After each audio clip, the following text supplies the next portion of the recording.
Okay, we are live. ¿Qué tal, amigos? Stuart here from Spain Speaks with this evening's live stream, 7:35 p.m. It is the 12th of June, also 2025, of course. And looking at some of the main stories that have caught my attention in the press in Spain today. Also some news that broke yesterday, an important piece of news, as we'll see in just a moment, regarding the Spain-Gibraltar situation, which has been complicated for the last 4 years or so. So we'll have a look at that piece of news up first. We'll also take a look at some comments that have been left on the channel in recent times, and we'll go into the chat section too and check out what is happening there with the viewers. So if you have an opinion on anything that we speak about tonight, please, the comment section is the place for you, and the chat section in the live stream, of course. Now, we'll get straight into the news, and as I said, the historic agreement, according to some people, between the two countries, Spain and the United Kingdom, the European Union also involved in the negotiations. And as we can see here, victories and concessions in Gibraltar's historic deal, further from Spanish Gibraltar closer to social peace. After 4 years and 18 negotiation rounds, Spain, the EU, and the UK have reached a political agreement on Gibraltar's future. While sovereignty remains unresolved, with Spain maintaining its historic claims and the UK protecting the ROC's current status, the text sidesteps this issue to focus on practical cooperation. Border controls will disappear, effectively removing the physical fence, though concerns remain about sovereignty, smuggling and jurisdiction. Dual checks will be implemented at Gibraltar's port and airport, benefiting daily cross-border workers but raising security concerns, especially given British military control. A future customs union has been outlined, including tax measures to reduce economic distortions like tobacco price discrepancies. Gibraltar may also be removed from the EU's money laundering risk list. Environmental issues such as untreated sewage and maritime land reclamation remain unresolved. No timeline is set, and the deal awaits legal drafting and ratification, though EU negotiator Maros Sefcovic remains optimistic about its success. So there we go, the victories and concessions, according to the Spanish press, in Gibraltar's historic deal, and obviously the agreement there, as we can see, to maintain the peace and harmony in that part of Spain, which is the most important thing, especially for the people that cross the border every day to work in Gibraltar. Spanish people that make the trek every day from their homes around that area into that part of the world, and obviously for economic reasons, with better salaries and everything that Gibraltar, as we know, can offer. However, there are some complications, as we saw there, when it comes to the British military presence, as we saw there, and also some other things when it comes to taxes and things like that, because I think, if I'm not mistaken, VAT in Gibraltar will have to come more in line with Spanish VAT, rather than what they have there at the moment, which I believe is around 3%. But I think 15% is the number that has been struck in the deal. So more VAT to be paid in that part of the country. But Spain still claiming the territory, and of course the UK not willing to give it up. Of course, that is the issue there. Let me know your opinion on this in the comment section below.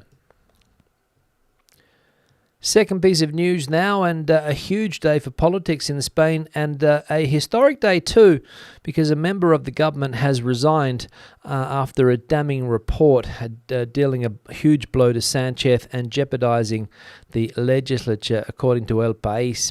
Santos Cerdan, the man in question, the PSOE, the Socialist Party's number 3 and former organisation secretary of that party, has resigned from all his positions and relinquished his parliamentary parliamentary seat just hours after a devastating report by the Guardia Civil's UCO unit revealed alleged involvement in public works commission payments.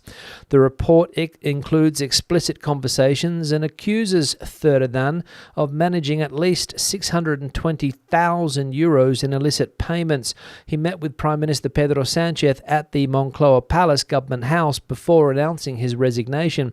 At a press conference, Sánchez admitted he had requested Cerdan's resignation, stating that until the morning he believed in his integrity, but the new evidence was very serious. In a press statement lacking the PSOE's official logo, Cerdan maintains his innocence, claiming he is stepping down to focus on his legal defense. He insists he has never committed any wrongdoing and will fully cooperate with the courts, planning to appear voluntarily before the judge on the 25th of June. So as I said, a historic day in Spanish politics, somebody finally resigning, somebody finally, I'm not going to say admit, because he admits there that he has done nothing wrong, but of course stepping away from politics for the time being until he, I imagine, clears his name. That's what he wants to do. Should the Prime Minister also consider resigning? I don't know. Some people would say that yes, that is the case, because this is the second person that has been high up in this government organisation that has been not found guilty, as I said, because none of this has gone through the courts, but the allegations from the UCO police unit of the Civil Guard here in Spain, the one that the unit that works in close cooperation with judges. If judges have any hint that there's something bad going on, it is the UCO, or the UCO as it's called here, that is sent to investigate. And of course they have telephone taps with and recordings with very damning conversations between high-ranking people in that party. I posed the question a minute ago, should Pedro Sánchez consider stepping down as well? Well, for those that would like to see the back of Mr. Sánchez, it's not going to happen anytime soon, I don't think, if he has his way, because as we can read here, he has said sorry and forgive me, but takes no responsibility. There will be no elections until 2027, he says. 44 days after his last public appearance and compelled by mounting pressure, Spanish Prime Minister Pedro Sánchez addressed the media following a damning report by the Guardia Civil, UCO. The report describes a criminal organisation operating within the PSOE's leadership, with Santos Cerdan allegedly managing illicit payments. Speaking from the headquarters of that political party in Ferraz Street for the first time as Prime Minister, Sánchez asked the public for apologies and forgiveness multiple times, but refrained from accepting any personal responsibility. With a stern expression, he claimed both the party and he, as Secretary General, had been misled by Cerdan. Sánchez ruled out early elections, insisting there will be no general vote until 2027, despite the political damage and internal unease. He also dismissed the idea of a government reshuffle, denying any impact on the executive, an assessment not universally shared within the PSOE or the wider government, where concerns continue to grow. So Prime Minister Sánchez apologetic, but according to him, he's not going anywhere. He's going to stick to his guns, maintain his leadership there in that political party, because all of this stuff that's happening around him, all of the alleged corruption charges or allegations surrounding his family, his brother's in the courts at the moment, his wife is also in hot water. The former number 2 of that political party, Mr. Ábalos, and now the number 3 of that political party, also being caught up in this Civil Guard investigation. But as we saw there, Mr. Sánchez, nothing to see as far as he is concerned. He doesn't know what's going on, and of course, very strange, that behaviour, if you listen to his opponents in this country, and also people that are still trying to support Pedro Sánchez, people that don't see anything wrong with the way that he's leading this country and his leadership of that political party. Now, I imagine, would be struggling to find an argument to keep the government in power. That would be my suggestion, but of course things work differently as far as politics are concerned in this country. We've seen it all before. This is just another saga in the Spanish democratic system that's been in place since around 1978, I think. And how many corruption cases have come to light over that time, especially at the top level, which is what we're talking about here, because number 2 and number 3 of the political party, it's a shame. It's a shame. But anyway, I'll leave it at that. Probably better to leave it at that. And the final piece of news today, Ursula von der Leyen, the European leader, has said that Europe has made the Spanish people freer, more prosperous, and more advanced. Ursula von der Leyen, President of the European Commission, with Roberta Metsola, President of the European Parliament, two of the most influential women in European politics, reflect on the 40th anniversary of Spain's signing of the EU accession treaty. Von der Leyen states that EU membership has made Spaniards more Spanish by advancing freedom, prosperity, and shared values. She credits the EU as a powerful force in Spain's economic growth, modernisation and institutional strengthening over the past 4 decades. Today, Spanish citizens enjoy the benefits of mobility across Europe, and Spanish businesses thrive in the single market. Metsola adds that Spain is now central to the EU, with its contributions enriching the European project. Spain's geopolitical ties to Latin America and the Mediterranean have expanded the EU's global influence, while Spanish leadership in counter-terrorism, agriculture, fisheries, and green and digital transitions has been vital in shaping the Union's modern direction. So there we go. According to Ms. von der Leyen and her sidekick, Roberta Metsola, Spain has, the European Union has made Spanish people freer and more Spanish. And of course, with all of the resources that have been injected into Southern Europe over the last 40 years, it is no surprise that the country has, of course, prospered to some extent. Some people would argue that it could be more prosperous. Some people might argue against that theory. But maybe if politicians weren't allegedly sticking their hands in everyone's pockets, the country could be richer. And if that money went to where it should be going instead of their pockets, we could be in a better place. But again, just my opinion, and I'll leave it at that. Some comments now that have been left on the channel in recent times by viewers. We'll have a look at this one here from Merrily, is that? I'm not a vegetarian, but found a great vegetarian, maybe it was even a vegan restaurant in Madrid in the opera area last April. I bet there are others, and using an app like Happy Cow would help. Thanks, Marilyn, for your input on the channel here. Yep, vegan and vegetarian options around Spain are growing. Not like 20 years ago when it was difficult to find that kind of option in Spain in many, many places. Big cities, I would say, are leading the charge when it comes to these options for people that don't want to eat meat, of course, for whatever reason, whether it's health reasons or whether it's ideological reasons, whatever. They don't eat meat, and or for their own well-being or whatever. And there are lots of places around big cities now. Barcelona would be full of vegan, vegetarian options. Madrid as well. Maybe not some of the smaller cities around the place. If you go into the smaller cities in the Castiles that are very meat-heavy diets, you probably won't find a lot of vegetarian options, but maybe if the trend grows amongst the locals, we will start to see more vegetarian restaurants in the country, giving people more choice, let's be honest about that, and not having the same things repeating on the menu constantly, which is often the case here, because a lot of these restaurants and bars are not very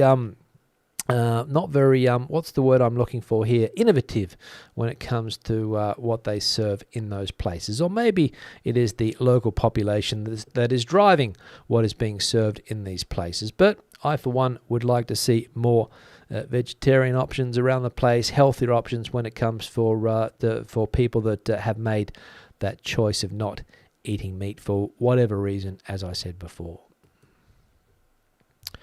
One here from J. I think this is, or Jim, is it? Barcelona has become the Santorini of Spain, the Venice of Spain. My wife and I went to Barcelona several years ago. Avoid Barcelona, especially Las Ramblas, unless you're really fond of being one of the thousands of tourists. Thanks, Jim. Yep, the tourism debate here in Spain, which is making headlines again because protests are coming up this weekend. I think I mentioned that the other day. And Barcelona, of course, is the city central to these protests, the number one tourist city in the country, I believe. Madrid might be trying to take that mantle, but for the time being, Barcelona is a very, very popular city. And of course, there are places which are just completely overrun by tourist saturations for good and for bad, because as we know, sometimes tourism doesn't bring a lot of benefits to a city, especially when it comes to street crime and things like that. As we know. But Jim there saying avoid Barcelona, especially the Ramblas area. Thanks for the advice, Jim. I'll take it on board. One here from Autumn. I think everyone just needs to stop going to Barcelona for a good long while. It's not that impressive, and it'll give the people what they're asking for. Then they can decide if they miss the income it brings, and maybe they will be kind to visitors in future. It's just not worth all of this. Their government needs to put a stop to Airbnbs, or at least most of them. All of our governments need to get a handle on that. Thanks, Autumn, for the comment here. Stop going to Barcelona. We saw, I think it was on Tuesday that I mentioned this article, that 75% of people surveyed in Barcelona said that they are up to here with tourism, but they understand the economic benefits of tourism, but they think that maybe the city has reached its limit as far as tourism is concerned. I mean, what is the limit for a city like Barcelona? How many more Airbnbs can open up? We know that the government there is trying to put a ban on Airbnbs. I think as of 2028, no more licenses will be handed out. I might have got that wrong, but I think it's something along those lines. And of course, do we just stop going there? Do people just stop going there? Well, that's never going to happen, because these places, when they become internationally famous, and so many people from other countries are traveling to Spain, that's the issue here as well. Of course, they're going to go to Barcelona because it's the city that they have in their mind to visit, because of all of the things that they have seen in the past, all of the images of Barcelona, all of the Instagram posts, all of the TikTok videos that they have seen on the city of Barcelona, not forgetting the Olympics, which put Barcelona on the map back in the day, and all of the things subsequently that have turned that city into the tourist mecca that it is today. So, I don't think people will stop going there, but the government needs to perhaps control in some way, shape or form the Airbnbs, if it is possible. I don't know whether it is or not. It could be. Who knows? But good luck trying that. It's like with Uber. When Uber first came out, all of the taxi drivers were up in arms, going crazy, trying to get rid of Uber. But now Uber seems to be here for good. I don't see any Spanish government talking about getting rid of Uber. So at the end of the day, the dollars or the euros or whatever currency they're dealing in talks at the end of the day. Patrick left a comment saying, visited Barcelona once. Yes, it was crowded, but I couldn't believe the amount of graffiti. They even scribble on the trees. The locals are welcome to the place. I won't be back. So Patrick's not going back to Barcelona, upset with the amount of graffiti in that city. And again, I can't talk about the graffiti in Barcelona. I haven't been there for a while, so I don't know what the situation as far as that problem is concerned. But a lot of cities in Spain suffer from graffiti, and it's not attractive graffiti. Normally it's just people scribbling their names or their tags on things.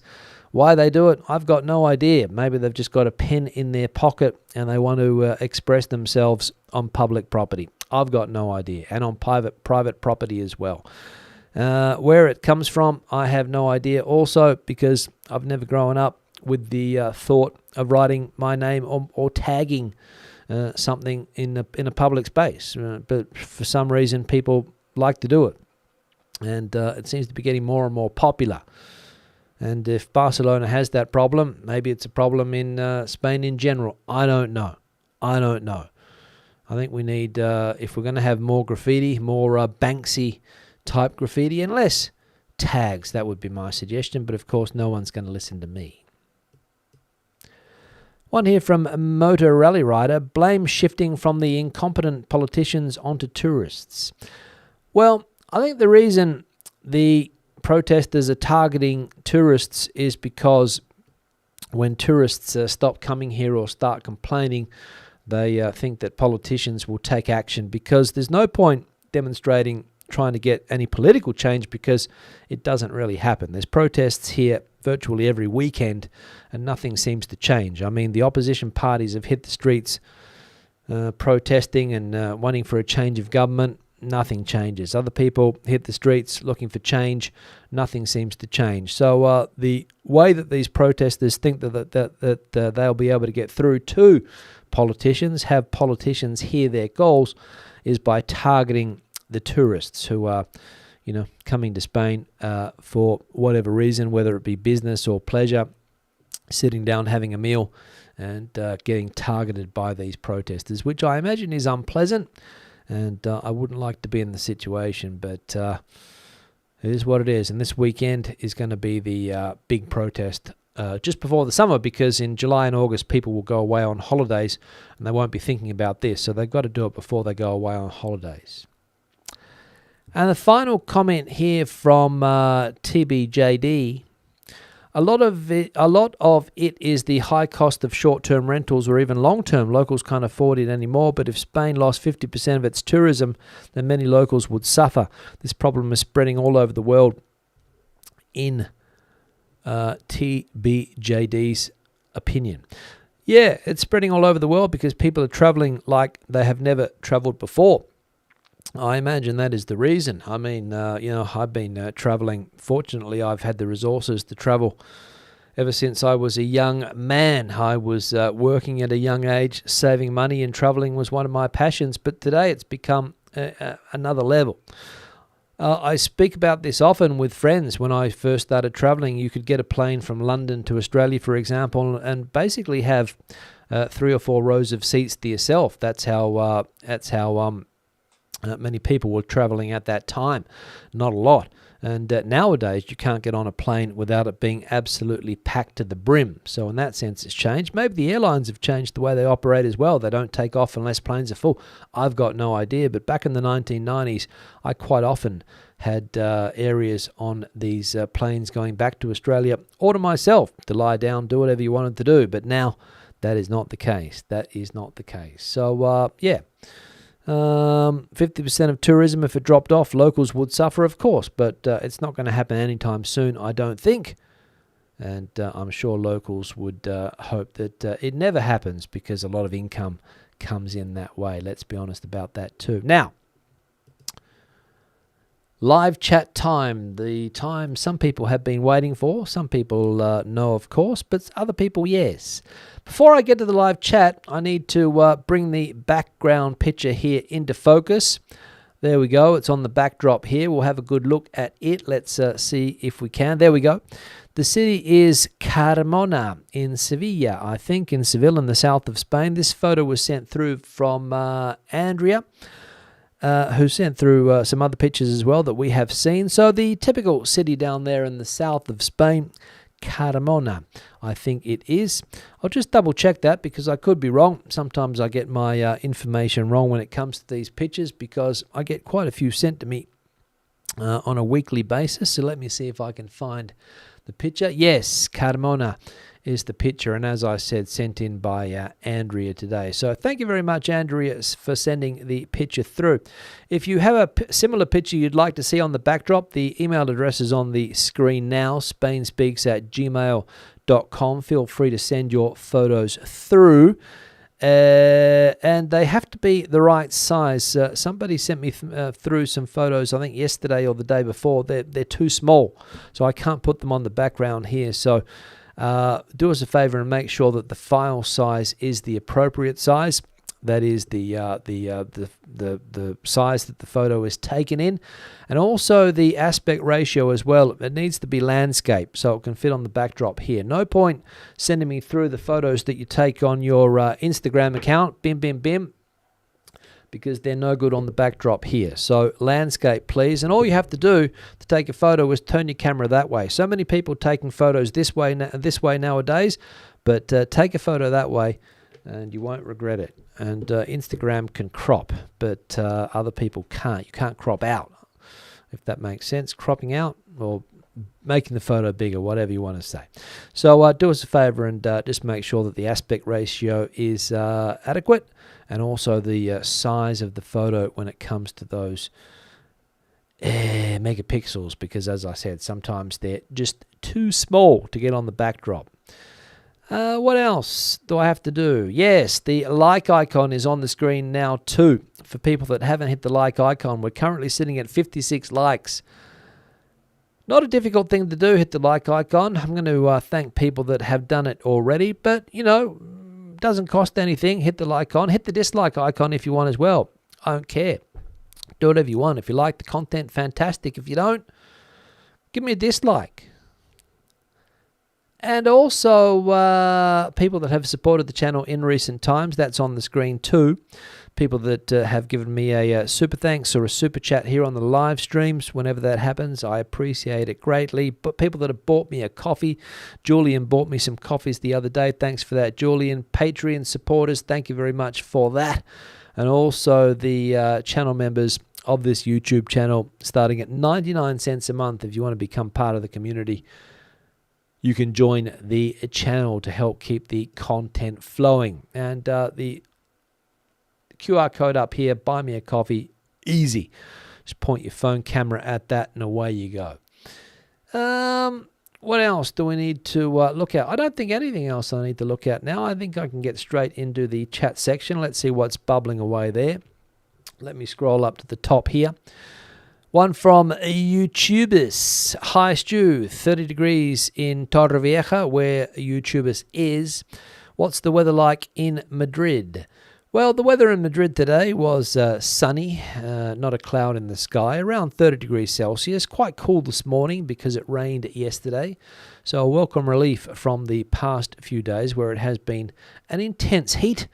But yeah, got to do things in the morning before it gets too hot, because by midday or 1 o'clock, it's difficult to get things done outside if you don't want to get frazzled by the sun. Andrew coming in from southeast London, hoping we are well. 24 degrees there today. That's warm. Nice day for the cricket. Being played at Lord's currently. High flyers in the chat, valued member also. Greetings and best wishes from a sunny and warm Essex, United Kingdom. Mr. S, I'm not going to read that name out here. 72 degrees Celsius in wet Preston. Evening all. Won't read the whole name out because the word that we have there might not mean the same thing in Preston. I don't know, but where I come from, it's not a nice word. Sani, good evening. Back in Basingstoke after a lovely few days with family in Paiporta in Valencia. I hope Paiporta has, I imagine it hasn't recovered to what it was before October last year, Sani, but hopefully things are getting cleaned up, things are getting fixed, elevators are being fixed, and all of those things that have been broken for months. I've seen people have been stuck in their apartments, not able to get downstairs, some people, because the elevator or the lift has broken, and of course they have mobility issues, and yeah, very, very slow process. So give us an update on that, Sani. Steve-O, sunny days. Ole, ole, ola. Thanks, Steve-O. Is that a song? TOL, valued member, back in San Diego. After a 24-hour trek from El Puerto, cloudy and 18 degrees there. Back in Spain in July. Chrissy saying that she doesn't agree with this, the Gibraltar issue, I imagine. Gibraltar is a strategic point for the future and should not be given up. by the British, I imagine Chrissy means there. Should not be given up by the British. Ossuaket, again, let us know your opinions on this issue, please. I'd love to hear them. What do you think is the future of the area of Gibraltar? Ossuaket, hello from Oregon in the United States. Good to see you, Osu. Renan coming in from a gloomy LA. I can imagine it's a gloomy place at the moment with all that's going on in that part of the United States. Renan? I imagine it is a gloomy place, or maybe you're referring to the weather. I've got no idea. More control, not concluded totally yet, says Chrissy.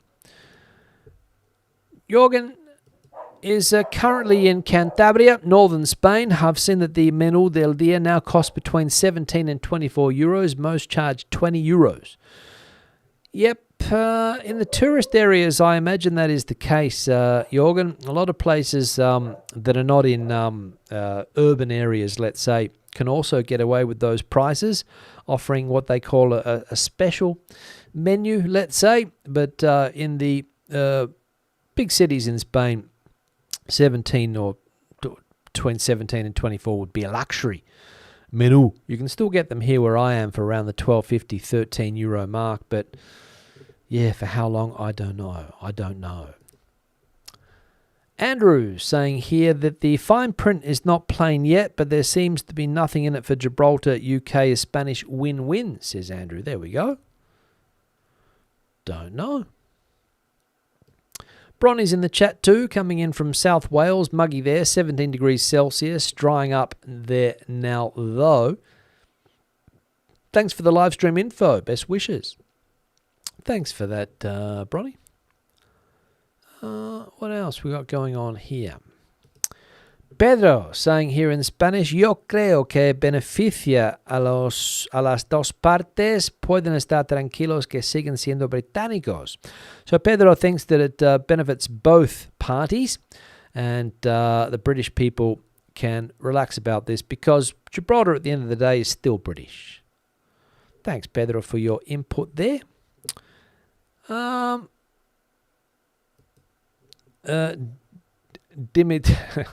Yeah, the word is dimitir.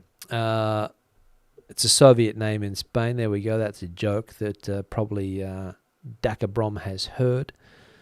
Dimitar. I don't know whether that's a word or not, but dimitir with IR is the Spanish word for resign or step down. Kev's coming in from Matheron. Bit of a kalima going on there. Thanks for that. The EU annoy Chrissy. They want control of everything. A lot of people would agree with you about that, Chrissy, but as we saw, they're taking the credit for Spain's progress over the last 40 years or so. As I said, some people would agree, some people wouldn't. But where would Spain be without the European Union? That would be an interesting question, wouldn't it? But we'll never know, so no point even thinking about it. Hike Ranger here, coming in from Scottsdale, Arizona, I should say. 43 degrees. I thought it was hot here. Andrew saying, hit the like button. Well, we're currently at 83 likes. We've got 2 dislikes, which is always good to see that people watch this video. But give it a dislike because who knows why? Who knows? Well, maybe they hit the wrong button, which can often happen as well. Spain should leave the EU. Where would Spain be if they left the EU, do you think? Where would they be? Where would Spain, what direction would Spain head in if they left the EU? I'd love to hear your opinion on this, Dafinis Ray. Where would Spain head? Where would they go? What would they do? Who would they trade with? What would they... where would they be in 5 or 10 years' time if they left the European Union? I'd love to hear your opinion on this. I'd love to know where you think Spain should go, what you think Spain would be if they left the European Union. Would it be better? What would it be more like? Some of those Latin American, South American countries maybe? Follow that model down there? Don't know. Let us know. Johnny's going to watch the replay a little bit later today. Hope everyone's enjoying the week. Thanks for that. Chrissy agrees with Daphnis that Spain should leave the European Union. Again, Chrissy,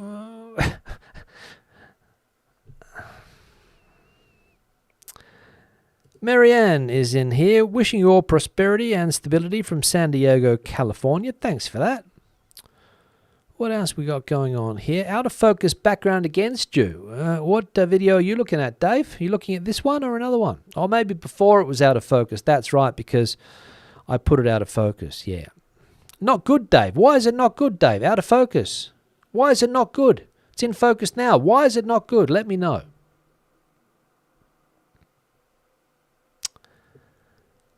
Angel, hello from Florida, USA. Just got back yesterday from Spain on a 16. Just going back to Dave. I mean, Dave, is it that important if the photo's out of focus? Is it that important, Dave? It's not.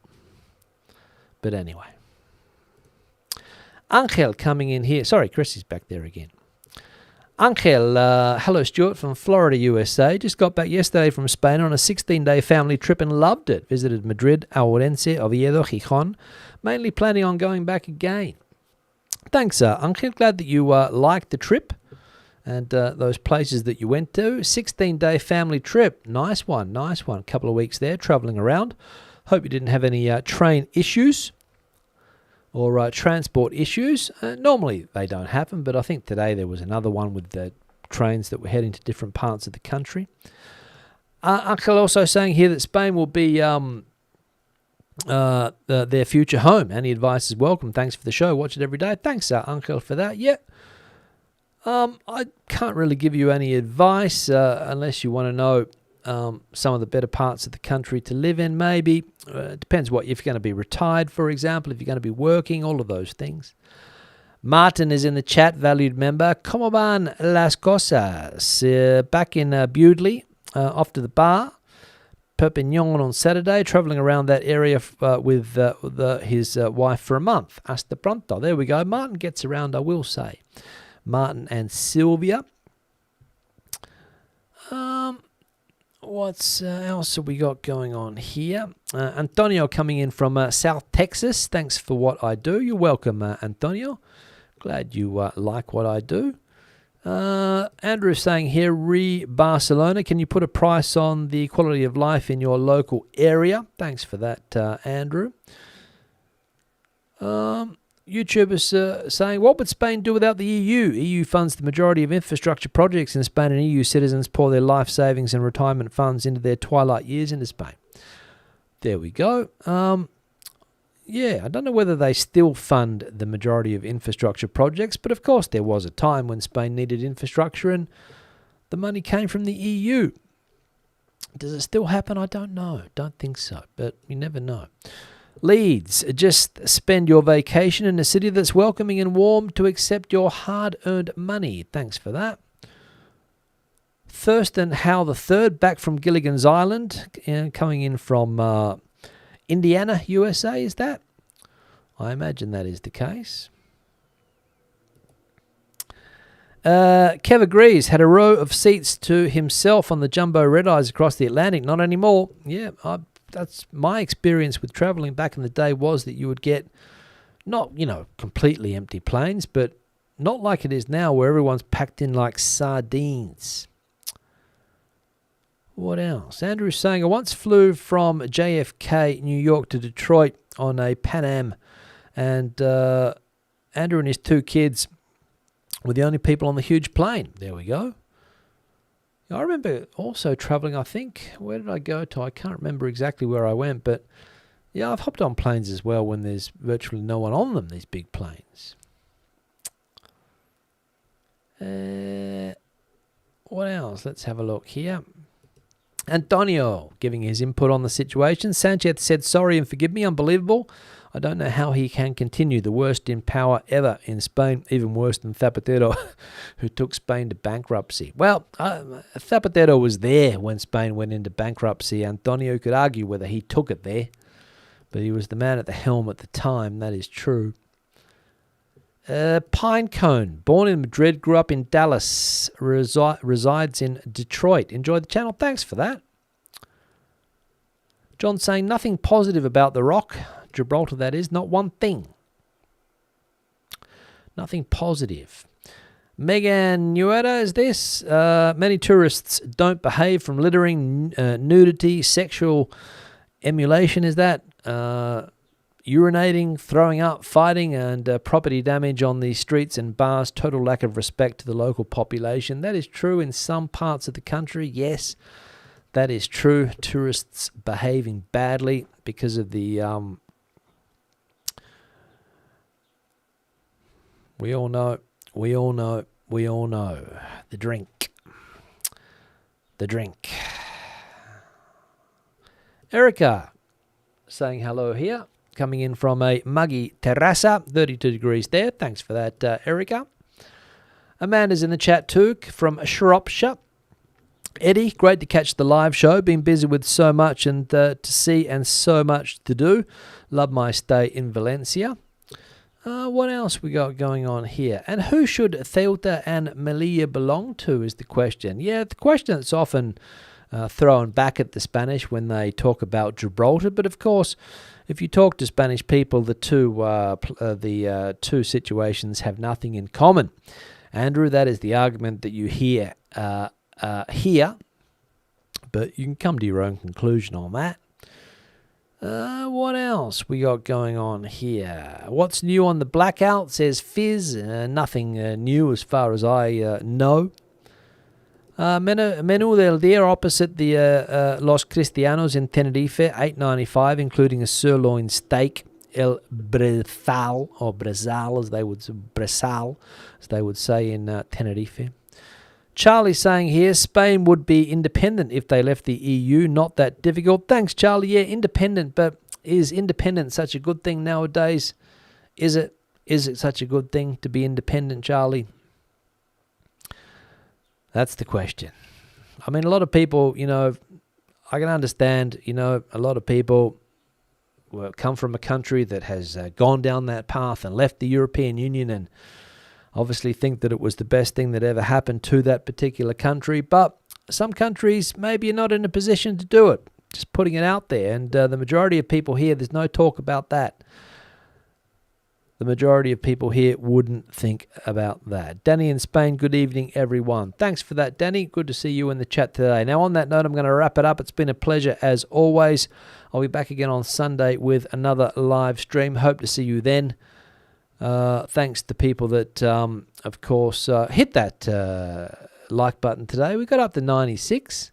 So thank you very much for hitting that like button. So I'll see you again on Sunday. Hasta luego. Hasta entonces. Adios and bye-bye.